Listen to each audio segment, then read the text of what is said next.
Hello students, previous video में हम लोग पढ़े थे कॉम्प्लीमेंट्री फंक्शन कैसे ज्ञात करते हैं।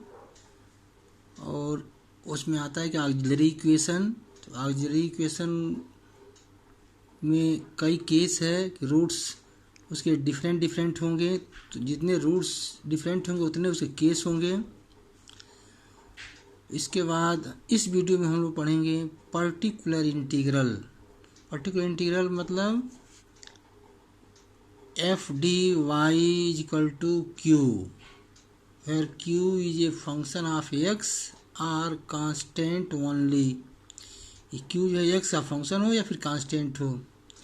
तो अगर Q right hand side Q अगर जीरो होगा तो केवल उस केस में केवल कॉम्प्लीमेंट्री फंक्शन फाइंड करते हैं।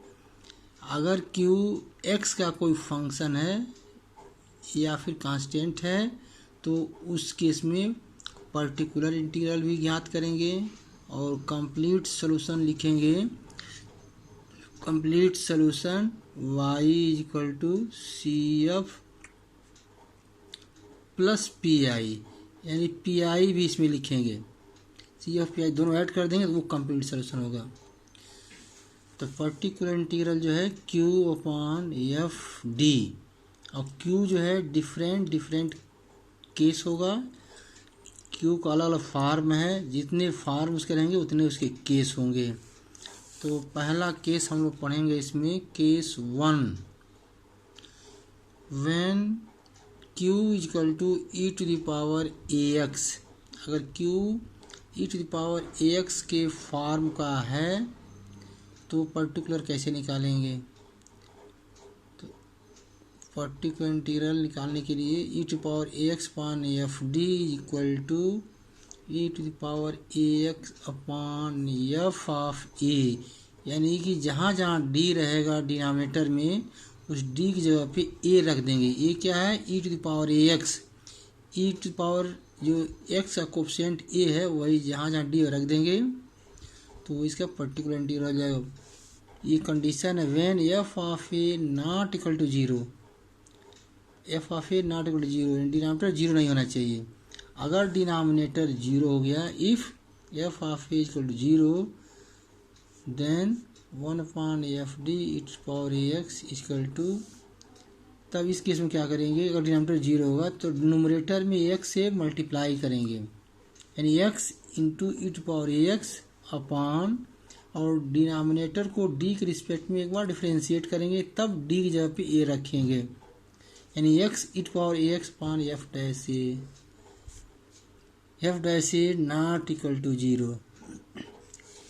Again if F dash a equal to zero, फिर से डिनोमिनेटर जीरो हो जाता है, then 1 upon F d to power A x equal to, फिर एक्स से मल्टीप्लाई करते हैं न्यूमरेटर में, फिर डिनोमिनेटर को डिफ्रेंशिएट करेंगे तब डी जब ये रखेंगे, यानी कि X square into E to the power A x upon F double dash ए।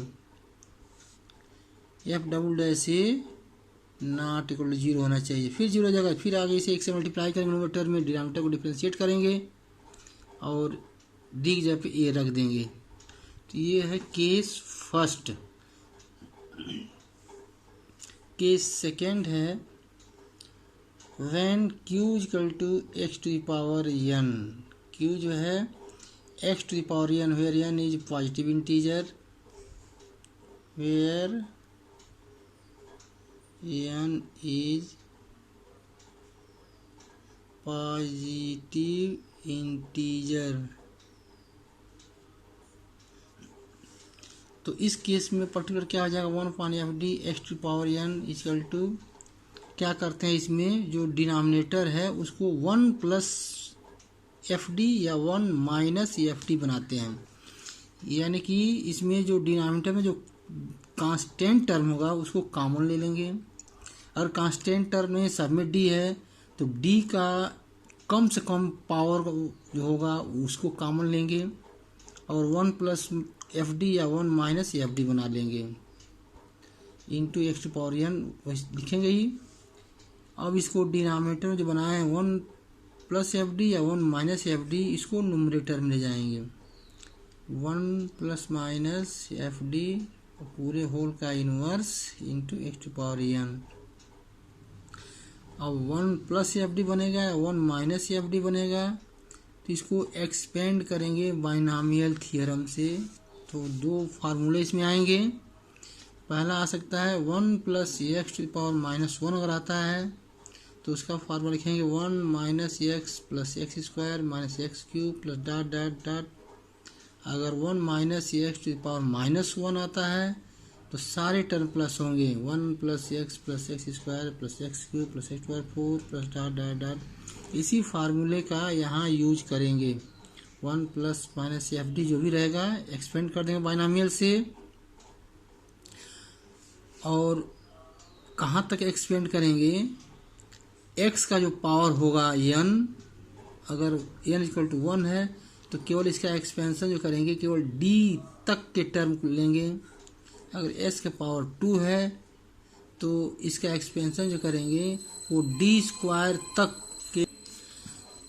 तो ये एक्सपेंशन इसमें करेंगे 1 प्लस एफ डी हो या 1 माइनस एफ डी हो, उसका एक्सपेंशन वहाँ तक करेंगे जो x का जो पावर होगा वहीं तक करेंगे। अगर x पावर 1 है तो केवल d तक के टर्म लेंगे, x का पावर 2 है तो d स्क्वायर तक के टर्म को लेंगे। तो ये एक्सपेंशन कर देंगे और उसके बाद x टू पावर n जो भी पावर होगा उसका मल्टीप्लाई कर देंगे। अगर d न्यूमरेटर में आएगा तो ऊपर वाले फंक्शन को डिफरेंशिएट करेंगे जहाँ जहाँ d रहेगा। अगर d डिनोमिनेटर में आ रहा है तो ऊपर वाले फंक्शन का इंटीग्रेट करेंगे।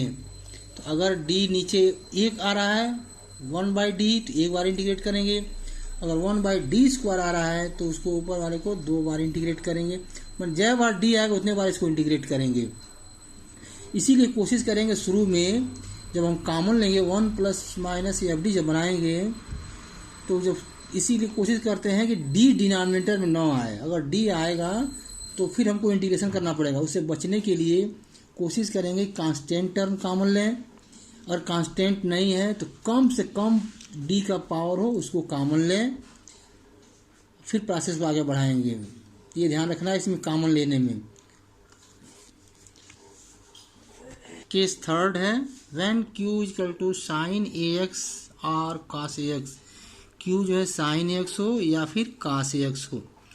तो उस केस में पर्टिकुलर क्या होता है, particular equal to 1 F D square sine A x equal to, क्या करते हैं इसमें जहाँ जहाँ डी स्क्वायर होगा डिनोमिनेटर में उस डी स्क्वायर के जगह पे माइनस ए स्क्वायर रख देंगे। तो वही 1/f of minus A square into sine A X when F of minus A square not equal to 0। And D square यहाँ पे minus A square, minus A का पूरे का स्क्वायर नहीं, इस ए का स्क्वायर कर लेंगे केवल बाहर माइनस लगा देंगे। तो when F of minus A square not equal to 0। अगर कहीं डी क्यूब लिखा हो डिनोमिनेटर में तो डी स्क्वायर इंटू डी लिख लेंगे, फिर डी स्क्वायर जब माइनस ए स्क्वायर लिखेंगे। अगर डी टू द पावर 4 कहीं लिखा हो डिनोमिनेटर में तो डी स्क्वायर का स्क्वायर कर देंगे, फिर डी स्क्वायर जब माइनस ए स्क्वायर करेंगे और आगे प्रोसीड करेंगे। तो अगर मान लीजिए डी स्क्वायर तो कोई नंबर आ जाएगा जब माइनस ए स्क्वायर लिखेंगे तो केवल बचेगा डी और कोई कांस्टेंट बचेगा। मान लीजिए अगर डी प्लस समथिंग आता है इसे कॉन्जुगेट से नीचे ऊपर मल्टीप्लाई कर देंगे और फिर एक बार और इस फार्मूले को अप्लाई करेंगे। अगर F of minus A square इसमें भी 0 हो जाए तो उस केस में फिर पर्टिकुलर इंटीग्रल हो जाएगा 1/f D square sine A x equal to, यहाँ भी फिर वही पहले वाले केस जैसा है, एक्स से न्यूमरेटर मल्टीप्लाई करेंगे यानी एक्स इंटू साइन ए x upon f dash minus ए स्क्वायर, यानी एफ डी स्क्वायर को एक बार डिफ्रेंशिएट करेंगे और फिर डी स्क्वायर की जगह पे माइनस ए स्क्वायर लिखेंगे when F dash minus A square not equal to 0। अगर फिर एफ डैश माइनस ए स्क्वायर का 0 हो जाए, if F dash minus A square equal to 0 then P I equal to 1/f D square sine A x equal to, फिर क्या करेंगे फिर x से मल्टीप्लाई करेंगे न्यूमरेटर में और फिर डिनोमिनेटर को डिफ्रेंशिएट करेंगे एक बार और, यानी x square sine A x upon F double dash minus A square.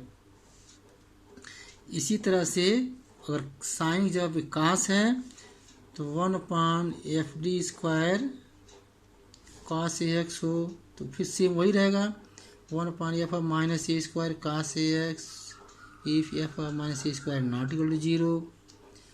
If f(-a²) equal to 0, then pi is equal to 1/(fd²) cos ax equal to, यहाँ फिर वही x से मल्टीप्लाई करेंगे न्यूमरेटर में और नीचे डिनोमिनेटर को डिफ्रेंशिएट करेंगे, यानी x into cos ax upon f'-a² if f'-a² not equal to 0. Next case है case 4. when q is equal to e to the power ax into phi x, where phi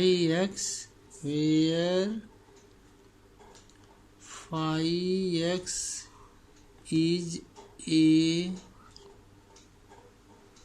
function of x, यानी e to the power ax into phi X हो. अभी पहला case हम लोग पढ़े हैं, केवल q equal to E to power A x अगर है तो केवल जो उसमें बताया गया है केवल d की जगह पे a रख देते हैं. लेकिन जिस क्वेश्चन में q जो है राइट हैंड साइड में e to power A x into phi x, यानी e to power A x भी हो और कोई x का फंक्शन हो, साथ ही दोनों का प्रोडक्ट हो, तो उस केस में पर्टिकुलर क्या होगा, particular equal to 1/(fd e to the power ax into phi x is equal to e to the power ax into, और इसमें डिनोमिनेटर में जहाँ जहाँ d रहेगा वहाँ पे d प्लस a लिख देंगे, तो f of d plus a into phi X. ये कहाँ से लिखना है, e to the power ax, जो e to the power ax यानी x का जो कोफिशिएंट होगा वही d की जगह पे d प्लस a लिख देंगे. अगर किसी क्वेश्चन में e to power minus A X है तो d की जगह पे d माइनस a लिख देंगे और फिर आके इसको प्रोसीड करेंगे. अब इसके आगे जब बढ़ाएंगे तो फिर जितना केस हम लोग पढ़े हैं उसी में से कोई ना कोई एक मिलेगा. यहाँ से जब नीचे जब रखेंगे तो फिर ऊपर जो केस पढ़े हैं फाई एक्स, कोई भी एक्स का फंक्शन हो सकता है, यानी एक्स पावर एन का केस मिल सकता है, साइन ए एक्स या कास ए एक्स भी मिल सकता है. फिर ये पहले वाला केस भी इसमें अप्लाई कर लेंगे आएगा तो, और ई टू पावर ए एक्स बाहर रहेगा, इसको नहीं करना है, केवल ये फाई एक्स होगा उस पर ऑपरेट करना है, इस नीचे जो भी आएगा. नेक्स्ट केस है 5.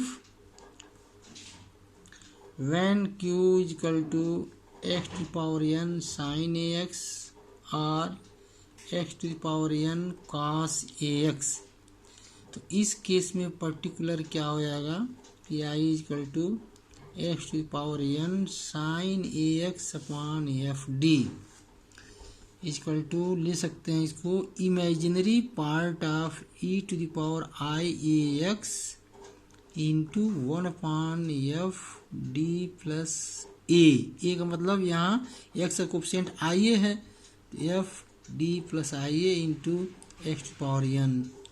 तो imaginary part of e to power I X sine A X की जगह पर लिख सकते हैं, जैसे यहाँ e to power I A x equal to cos A X plus sine A X ये होता है, इसको आइलर्स फार्मूला कहते हैं. तो अगर इसमें कास ए एक्स रियल पार्ट है, साइन ए एक्स इमेजिनरी पार्ट है, तो कास ए एक्स को कहीं दिखाना हो तो कास रियल पार्ट है तो लिख सकते हैं real part of E to power I A x. Sine A x को कहीं दिखाना है तो लिख सकते हैं imaginary part of E to power I A x.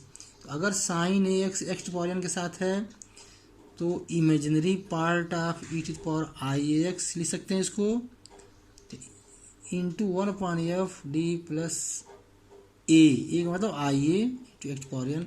फिर जब आगे नीचे बढ़ाएंगे स्टेप तो चूंकि एक्स टू पावर एन आया है तो एक्स टू पावर एन का पर्टिकुलर यहाँ लगाएंगे. इसी तरह से अगर q जो है q equal to X to power N cos A X हो तो सिमिलरली इसको वैसे लिख सकते हैं, तो P I is equal to X to power N cos ax upon F of D is equal to, अभी जस्ट बताया गया है कि cos जो है रियल पार्ट होता है, तो इसमें लिखेंगे real part of e to the power I A x into 1 upon F D plus I A into X to the power N. तो इसमें अब फिर इसको आगे बढ़ाएंगे तो यहाँ भी एक्स टू पावर एन है, तो इसको फाइनली इसके बाद एक्स टू पावर एन का इसमें फिर अप्लाई करेंगे, और लास्ट में जो पर्टिकुलर आएगा आंसर आएगा उसमें ये लिखा गया है कि real part of E to power I X, यानी जो आएगा आंसर ये पर्टिकुलर उसमें रियल भी होगा और इमेजिनरी भी होगा। तो रियल पार्ट अगर ले चलेंगे ऊपर से तो केवल उसमें से रियल पार्ट को ले लेंगे तो वो पर्टिकुलर हो जाएगा। अगर ऊपर से साइन एक्स अगर यानी इमेजिनरी पार्ट लेके चले रहेंगे ऊपर से, तो जो पर्टिकुलर आएगा उसमें से केवल इमेजिनरी पार्ट उसमें से लिख लेंगे तो वो उसका पर्टिकुलर हो जाएगा, और सी एफ तो निकालेंगे। फाइनली लास्ट में लिखेंगे hence the complete solution is y is equal to C F plus P I. ये तो सारे केस में लिखना है, ये पर्टिकुलर निकालेंगे और सी एफ तो निकालना है, दोनों को जोड़ देंगे तो ये कंप्लीट इसका आंसर होगा।